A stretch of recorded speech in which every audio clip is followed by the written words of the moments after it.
Buenos días, hermanos. Es una alegría y un gran gozo para mí estar en esta mañana con ustedes para estudiar la palabra de Dios.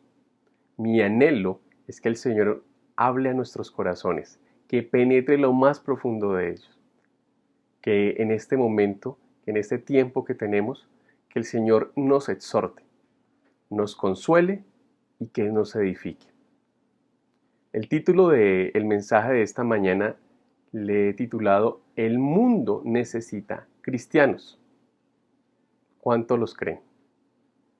Ahora, le he agregado una palabra. El mundo necesita cristianos valientes. ¿Cuántos se identifican con ser cristianos valientes? La historia de la iglesia nos muestra hombres con grandes virtudes. Uno de estos es William Tyndale. Para algunos este nombre no es familiar.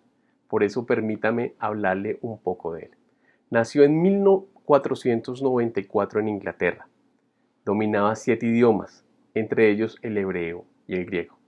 Podía haber vivido en la comodidad de su época, rodeado de lujos, prestigios y aplausos por su alto nivel académico. Pero tomó el camino angosto, el de la cruz, pues después de haber leído la palabra de Dios y haber entendido cómo en el Nuevo Testamento se explica la justificación por la fe, se enciende la pasión por enseñar a leer la Biblia a las personas que no eran parte del sistema religioso. Su pasión fue tal que dedicó su vida a traducir el primer Nuevo Testamento del griego al inglés. Pero esto no fue bien recibido por los líderes religiosos de la época, quienes no consideraban que las personas comunes deberían tener acceso a leer la palabra de Dios. Después de sufrir la persecución, va a ser arrestado y acusado de hereje en 1536.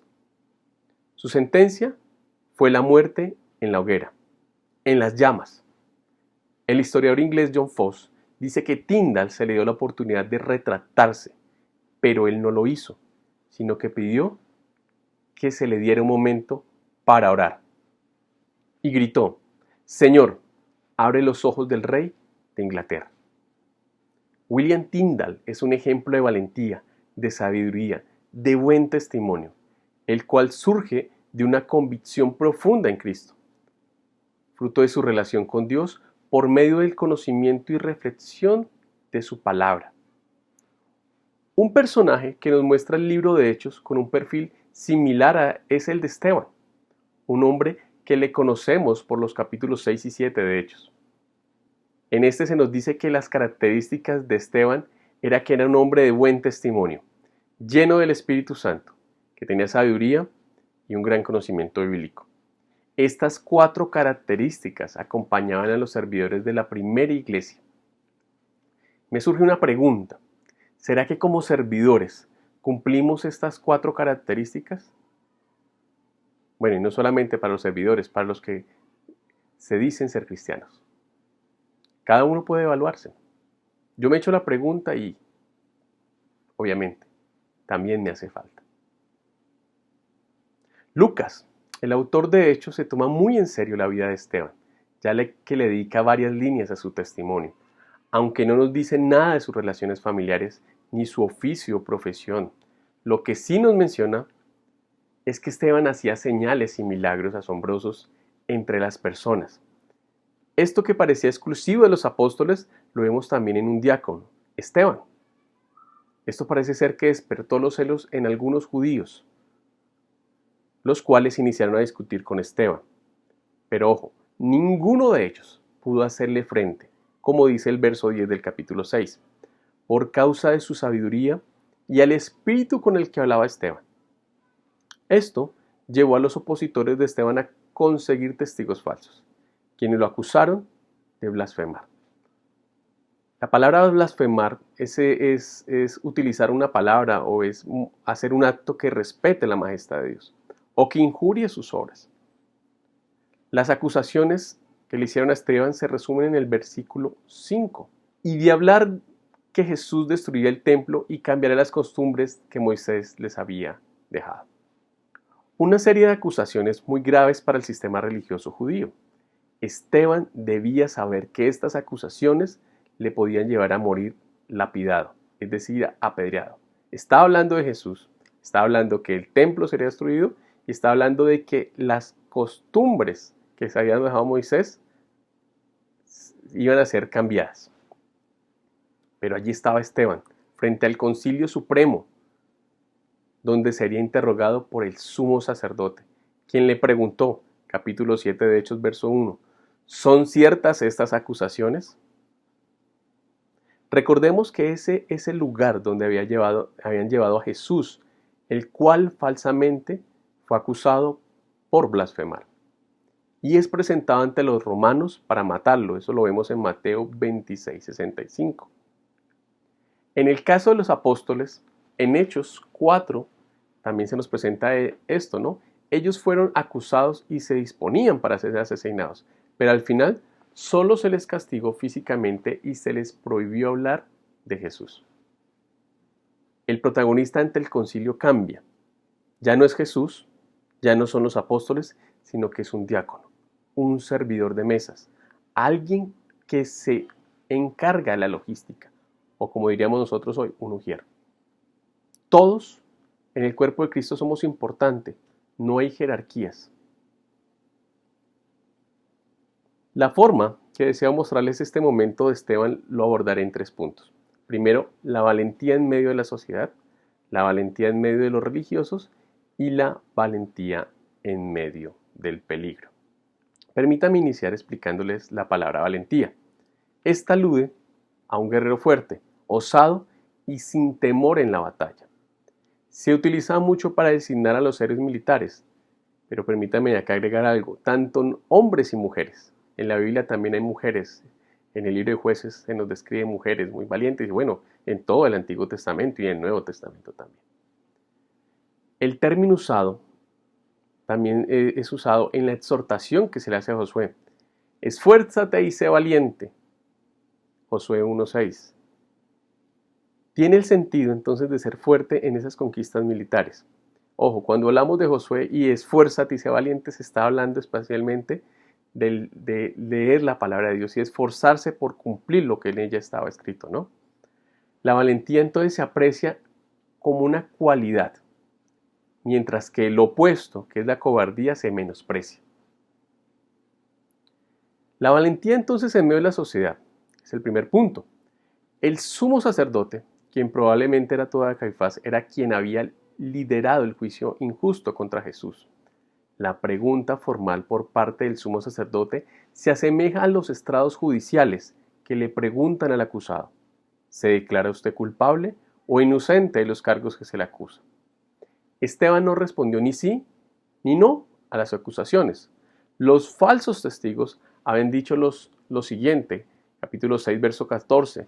Lo hemos oído decir que ese tal Jesús de Nazaret destruirá el templo y cambiará las costumbres que Moisés nos transmitió. Había sin duda elementos de verdad en cada una de las acusaciones y a la vez una gran cantidad de error. Así que Esteban debe emprender la defensa, pero no lo hace de él, sino hace una defensa de su fe en Cristo. Esteban testifica con una joya de predicación que lo podemos leer calmadamente en todo el capítulo 7 de Hechos, que nos dará un panorama bíblico del Antiguo Testamento, donde menciona los diferentes personajes que hallaron el favor de Dios, desde Abraham hasta el rey Salomón. Esto nos muestra el conocimiento bíblico que tenían los servidores de la primera iglesia. Es algo que como cristianos debemos imitar. No nos contentemos con ser tan solo seguidores semanales. Si anhelamos tener un conocimiento del Dios al que seguimos, no hay otro camino que invertir tiempo en conocerlo, en relacionarnos con Él. Sin duda, ese camino nos lleva a meditar en la palabra de Dios y pasar tiempo en oración. No como una imposición, sino como un deleite. Esteban agrega a su exposición bíblica un tema que es uno de los puntos centrales por el cual es acusado: el templo. Recordemos que este lugar es donde el judío se relacionaba con el Señor. Era el lugar de los sacrificios, el lugar de la presencia del Señor. Era el lugar donde habitaba. Era el lugar que generaba la peregrinación de judíos. Y tras de todo esto generaba un gran comercio que beneficiaba económicamente el Concilio Supremo, el sistema religioso. Leamos, por favor, Hechos capítulo 7, verso 46 al 47. David obtuvo el favor de Dios y pidió tener el privilegio de construir un templo permanente para el Dios de Jacob. Verso 47. Aunque en realidad fue Salomón quien lo construyó. Estos dos versículos no son problemáticos, pues eso fue lo que sucedió. Pero los versos que siguen, el 48 y el 50, sí son problemáticos para los intereses y creencias de algunos judíos quienes centraban su adoración en un lugar, el templo. Verso 48. Sin embargo, el Altísimo no vive en templos hechos por manos humanas, como dice el profeta. El cielo es mi trono y la tierra es el estrado de mis pies. ¿Podría acaso construirme un templo tan bueno como ese? Pregunta el Señor. ¿Podría construirme un lugar de descanso así? ¿Acaso no fueron mis manos las que hicieron el cielo y la tierra? Estos versículos que citan al profeta Isaías nos muestran la valentía de Esteban, pues en medio de la sociedad de su momento logra mostrar por medio de una exposición bíblica que ellos estaban equivocados. El profesor F.F. Bruce, en medio de este tema, nos dice: un tema principal del discurso es su insistencia en que la presencia de Dios no se restringe a ninguna tierra en particular ni a ningún edificio material. Dios se reveló a Abraham mucho antes que éste se estableciera en la Tierra Santa. Estuvo con José en Egipto. Le dio su ley al pueblo de Israel por intermedio de Moisés, cuando eran peregrinos en el desierto. El pueblo de Dios, de modo similar, no debería restringirse a ninguna localidad en particular. La adoración que es aceptable a Dios no está confinada al templo de Jerusalén, ni a los diferentes lugares en los que Dios se ha relacionado con sus escogidos. El sermón que expone Esteban así lo demuestra.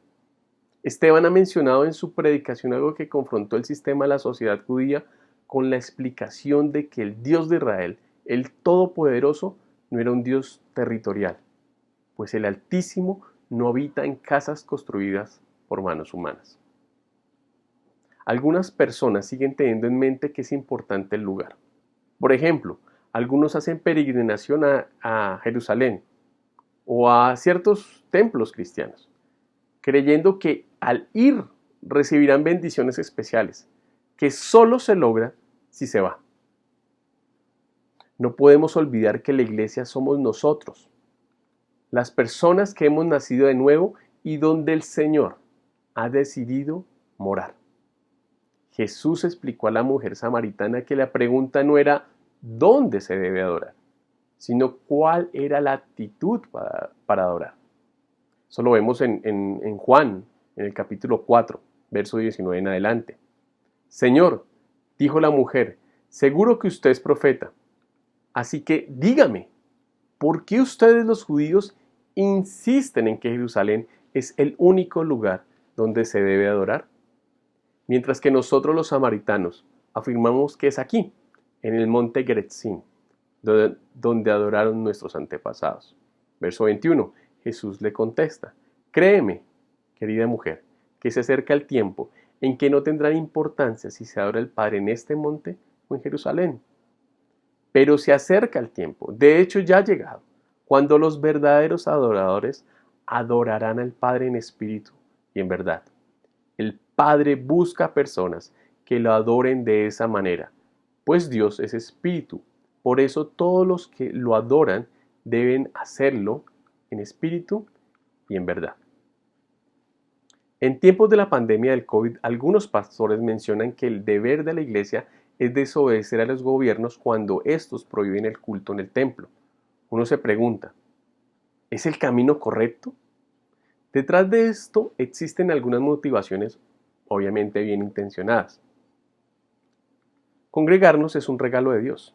Nos permite estar juntos como familia de Dios, ser bendecidos por el resto del cuerpo de Cristo. Y de hecho, la Biblia nos exhorta a congregarnos, a menos que situaciones como las actuales lo impidan. Un asunto de salud pública, no de persecución religiosa. Sin embargo, el llamado no es a vivir una vida que se centre en un lugar, sino que se centre en la relación con el Dios vivo y verdadero, el Todopoderoso, que anhela que le adoremos en medio del día a día, que no esperemos cada 8 días para nuestro encuentro, no, sino que en cada uno de nosotros pueda entender que la adoración es allá, en la realidad, en medio de ser padres, en medio de ser cónyuges, en medio de estar con nuestros hijos, de ser jefes, de ser empleados y muchos más que podríamos nombrar. Es allí que le podemos también adorar con nuestro servicio. Es en medio de esa cotidianidad que podemos mostrar que adoramos a Dios. Adorar es el acto mediante el cual nosotros expresamos agradecimiento a nuestro Creador por sus obras. Todo evento malo, como el COVID, trae aspectos positivos y la pausa que se nos ha permitido vivir es muestra de ello.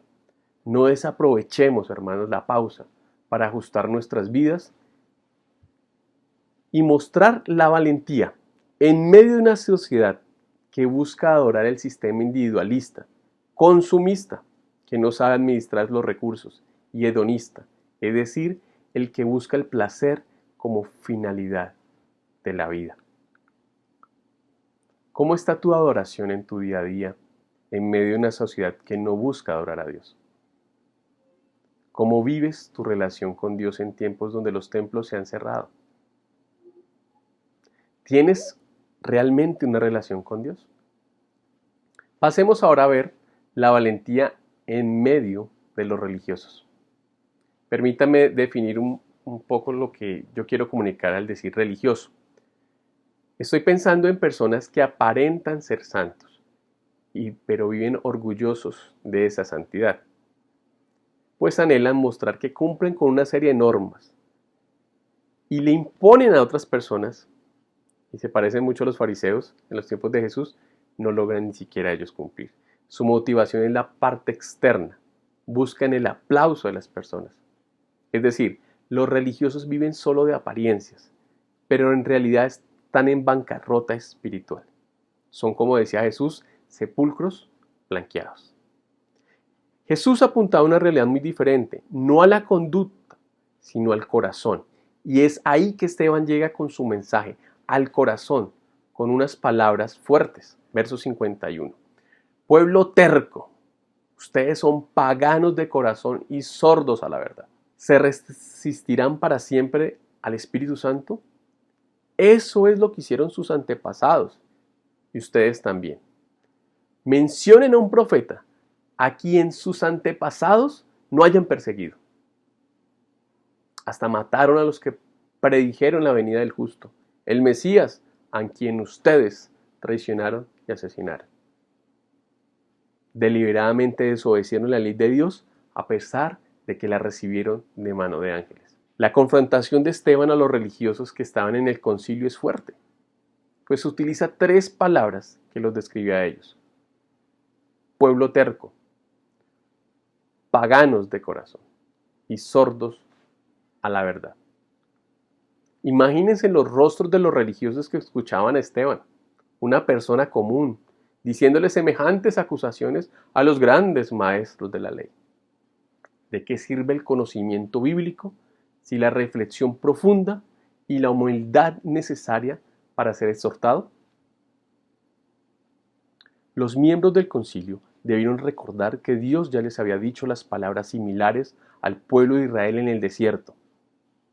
Éxodo 33:5. El Señor había dicho a Moisés que les dijera: ustedes son un pueblo terco y rebelde.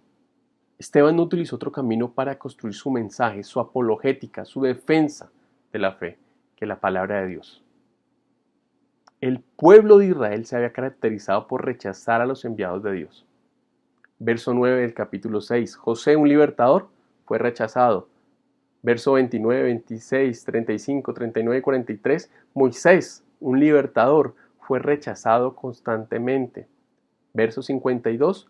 Los profetas que anunciaban la llegada del libertador fueron rechazados y perseguidos.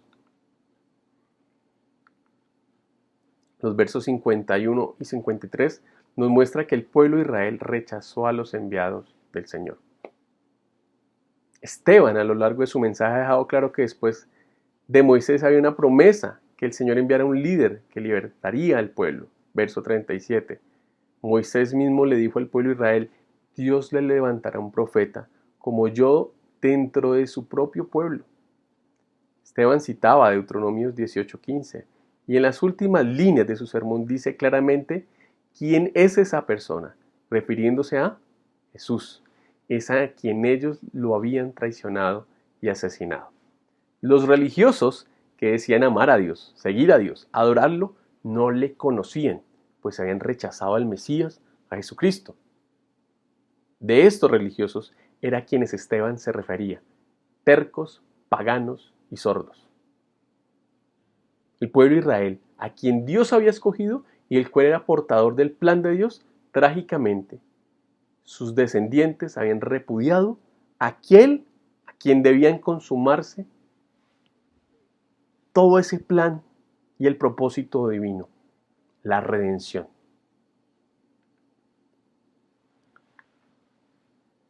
Es posible asistir a una comunidad cristiana y llevar una vida religiosa, con una fachada piadosa, llena de reglas. Pero si no hay un nacimiento de nuevo, podemos tener las mismas características de los líderes religiosos del concilio: tercos, paganos de corazón y sordos al mensaje transformador del Evangelio. Yo por mucho tiempo fui un K8. ¿Qué es K8? Es un buen asistente dominical cada 8 días. Pero en realidad no había experimentado el poder transformador del Evangelio.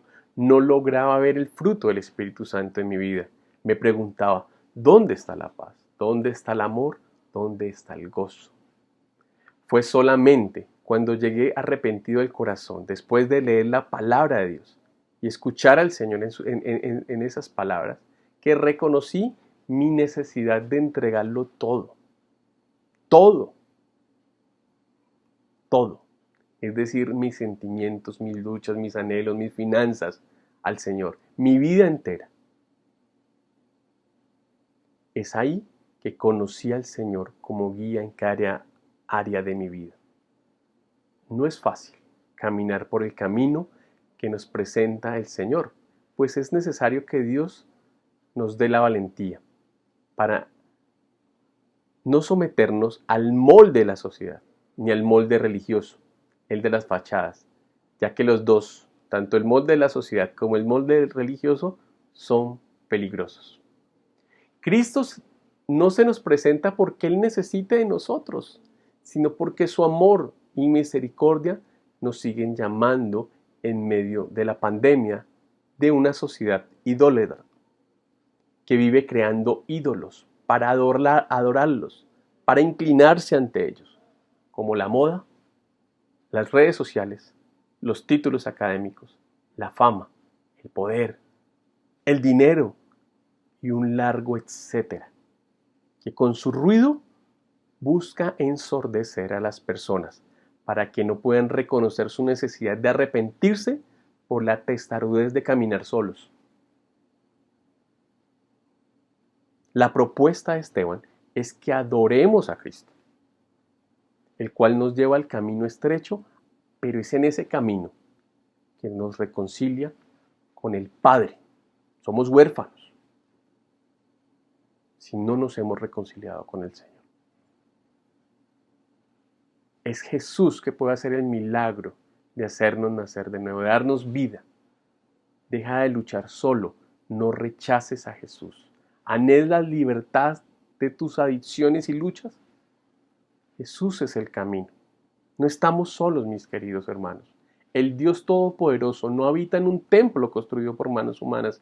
No necesitas hacer un peregrinaje a ningún lugar, sino que nosotros venimos a ser el templo, la presencia de Dios, su Espíritu Santo en nosotros, si hemos nacido de nuevo.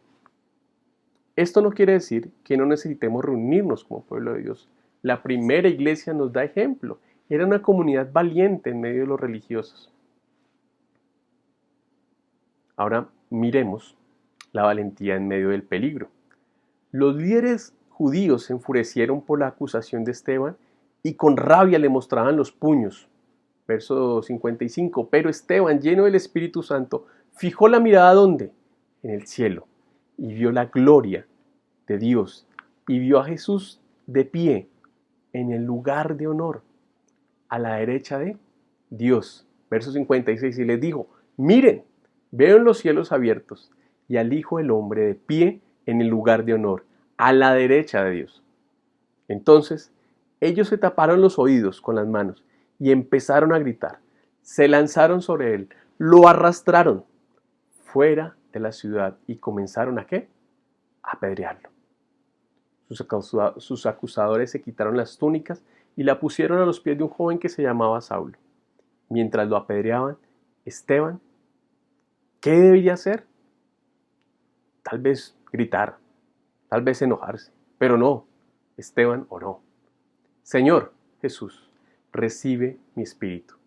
Cayó de rodillas gritando, Señor, no los culpes por este pecado. Dicho eso, murió. Ahora bien, no podemos olvidar el rostro de Esteban que brillaba como un ángel, el cual debía contrastar con la oscuridad de los religiosos que querían hacer trizas a Esteban, mostrándole así el fruto de su oscuridad por medio del enojo. Los religiosos no podían soportar las acusaciones de Esteban, que le hacía por medio de las Escrituras, donde su interpretación fue guiada por el Espíritu Santo. Su exposición bíblica no eran textos aislados, sino que tenían un propósito, señalar a Cristo como el Mesías, como el Salvador. La promesa había llegado y los religiosos no habían visto, eran ciegos, sordos y tercos. Existe un refrán, no hay peor ciego que el que no quiere ver. Y esto les pasaba a los religiosos judíos, que no soportaban que se les expusiera la verdad. Jesucristo es la verdad. Hoy nosotros también somos llamados a enseñar la verdad del proyecto divino, una verdad que se opone a la sociedad, que crea ídolos en su diario vivir y que creen que se pueden burlar de Dios y crean un sinnúmero de fantasías propias de sus corazones engañosos, que les lleva a decir mentiras como si fueran verdades. Ejemplo de esto son los antimodelos que se inventan y que proponen que todos los sigamos, que veneran modas que permean la sociedad con nuevos enfoques de sexualidad, enfoques de estilo de vida donde sobresale el individualismo y utilitarismo. Hermanos, el mundo que nos rodea quiere normalizar el pecado para que no nos escandalicemos. Solamente estudiando la palabra de Dios vamos a poder estar alerta. Ser valiente en medio del peligro solo es posible cuando ponemos nuestra mirada en el cielo, nuestra confianza en el Señor, en el Dios que hace posible lo imposible. ¿Anhelamos tener la valentía, la sabiduría y la confianza que tuvo Esteban en el Señor Jesucristo? Esto solo será posible si invertimos tiempo en conocer a Dios, quien se nos da a conocer en la Biblia. Este era lo que hacía la primera iglesia, que aún en medio de los peligros, de la presión de los religiosos de Jerusalén, se dedicaban ¿a qué? A la enseñanza de los apóstoles, a escuchar lo que los testigos que caminaron con Jesús tenían que decirles. ¿Anhelamos que nuestras familias sean transformadas por el poder del Evangelio? Entonces no hay otro camino, sino el de tomarnos en serio, hacer iglesia en casa. Los templos pueden estar cerrados, pero la iglesia del Señor no está cerrada. Ustedes y yo somos iglesia. Por eso la práctica del devocional diario nos sirve para que como familias nos tomemos una pausa diaria y escuchemos la voz del Maestro, de nuestro Salvador y Señor. La vida cristiana requiere trabajo diario, porque solo ahí podemos ver el poder transformador. La religión cambia comportamientos, la palabra de Dios cambia corazones. Nosotros no podemos esperar que nuestro cuerpo sea el más atlético si solo vamos una vez a la semana al gimnasio. Necesitamos invertir tiempo.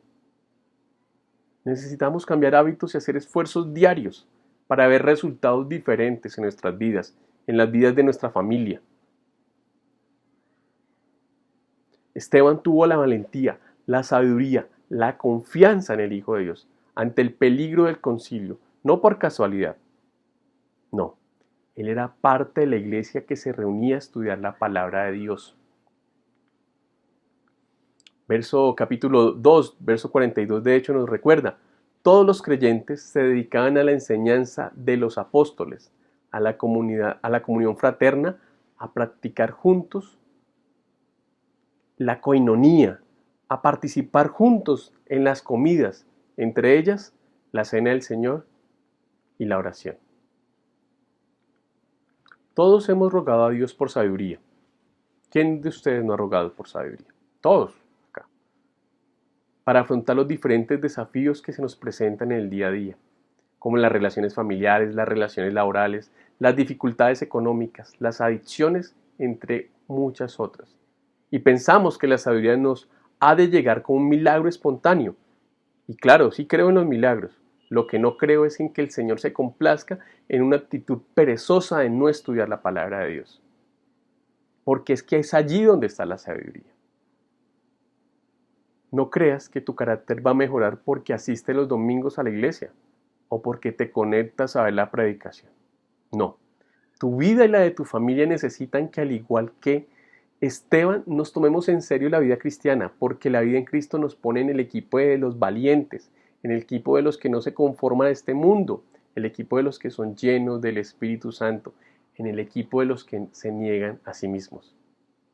La radicalidad de Esteban le llevó a tener el gran privilegio de ver los cielos abiertos, ver a Jesucristo a la diestra del Padre, un lugar de honor en medio del peligro. Sin duda, la gota que rebosó el vaso de los religiosos fueron las palabras que describían la visión de Jesús en los cielos, pues mostraba que Jesucristo es Dios.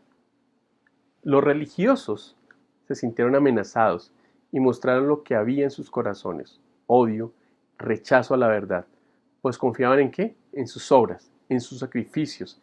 Ellos se creían hijos de Dios, pero no lo eran. Eran tercos, ciegos, sordos, idólatras de sí mismo, de sus costumbres.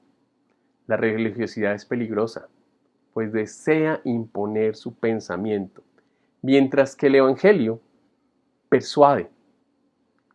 No impongamos el Evangelio a nadie, persuadamos con la palabra de Dios, con amor, a las personas que queremos comunicar el Evangelio. Esteban, el primer mártir, así nos lo enseña la Biblia. Primer mártir que decide darlo todo por anunciar la verdad. La verdad también es amor. Este valiente vivió la promesa de Jesús dada a sus discípulos. Los arrastrarán a las sinagogas y a las prisiones y serán sometidos a juicios ante reyes y gobernantes, todo por ser mis seguidores. Pero esa será una oportunidad para que ustedes les hablen de mí. Así que no se preocupen de antemano por cómo contestarán los cargos en su contra, porque yo les daré las palabras apropiadas y tal sabiduría que ninguno de sus adversarios podrá responderles o refutarlos. Aún sus seres más cercanos, padres, hermanos, familiares y amigos, los traicionarán. Incluso algunos de ustedes los matarán. Todos los odiarán por ser mis seguidores, pero ni un solo cabello de su cabeza perecerá. Al mantenerse firmes, ganarán su alma. El último aliento de vida de Esteban muestra su misericordia con sus verdugos, que contrasta con los de los religiosos que amaban y mostraban ese amor a la religión a través del odio y la ira. Es ahí que surge una oración pequeña, unas cuantas palabras que nos dejan apreciar la obra del Espíritu Santo en un hombre que, a pesar de ser injustamente apedreado, ruega por ellos con las siguientes palabras: Señor, no los culpes por este pecado. Dicho eso, murió. La promesa del Padre dada en Hechos 1:8 de que recibirían poder cuando el Espíritu llegara se había cumplido en Esteban, en un hombre lleno del Espíritu Santo, que aún en su último respiro pronuncia palabras que fueron y siguen siendo testimonio de que ser un cristiano valiente es también poder perdonar. Es poder tener misericordia de aquellos que nos hacen daño, porque es ahí que imitamos no a Esteban, sino a Cristo. La petición de Esteban es la misma que hizo nuestro Señor en la cruz. Lucas 23:34. Jesús dijo: Padre, perdónalos, porque no saben lo que hacen. La historia de hoy nos muestra dos lados que se contrastan. Por un lado tenemos a Esteban, un hombre lleno del Espíritu, sabio, de buen testimonio, conocedor de las Escrituras, y por otro lado, unos religiosos, tercos, sordos e idólatras. ¿Con cuál te identificas tú? ¿Tenemos nosotros el mismo coraje que tuvo Esteban? ¿O suavizamos nuestro mensaje buscando quedar bien con los demás? ¿Podemos recordar ocasiones en que hayamos perdonado como Esteban?